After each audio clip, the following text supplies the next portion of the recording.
Your Adansonii is speaking.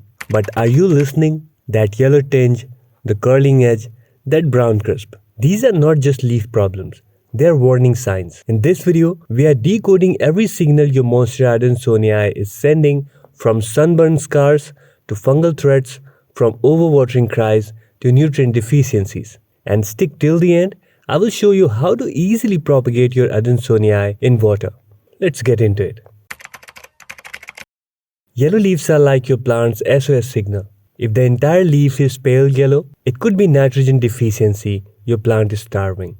But if the veins stay green while the rest yellows, that's often a sign of magnesium deficiency, a sneaky but fixable issue. Add a balanced liquid fertilizer once a month. If the leaves look dull yellow and droopy with wet soil, that means you are watering too much. And if the leaves are bright yellow with brown and crispy edges, with dry soil, it could be underwatering or you're watering less often. Along with decoding leaf signals, also have a look on the soil. Is it draining well?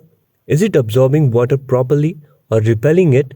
Drainage holes are not blocked. Inspect and fix the issues. Here is a very important tip. If you want your Adansonii leaves to look big in size, use moss poles or give them something to climb upon and lots of bright indirect light. Leaves will become bigger than your expectations. Crispy brown edges, two culprits: sunburn and underwatering. If the damage is on the leaf edges and sun-facing areas, it's sunburn. Your plant needs softer indirect light. But if the browning happens alongside curling, it's likely underwatering or dry air. Also, random brown spots with no pattern, that's a fungal warning. Improve air circulation, avoid misting, and don't water your plant from the top. Is your Monstera drooping like it just gave up? That's either too much or too little water. And here's how to tell. If it's soft and limp, it's likely overwatered, roots are suffocating. But if it's curling inward and feels dry, that's a thirsty plant, underwatered. Check the soil. Wet and droopy equal to overwatered, dry and droopy equal to underwatered. Always do the finger soil check before watering. You can also use a chopstick. Not all holes are beautiful fenestrations. If you see irregular holes with brown edges, pests might be partying on your plant. Use neem oil spray or insecticidal soap. But if the holes are symmetrical and without damage, that's natural growth at work.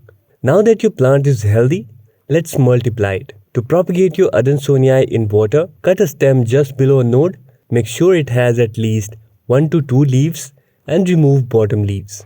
Place it in clean water in a jar, change the water every 7 to 10 days. Place in indirect light and roots will appear in 2 to 3 weeks. Once roots are a few inches long, you can transfer it to soil. Your Adansonii is more than just a pretty plant, it's a communicator. Read the signs, act fast, and it will reward you with stunning foliage and new growth. Hope you liked the information. Give this video a like and hype, and subscribe for more houseplants care videos.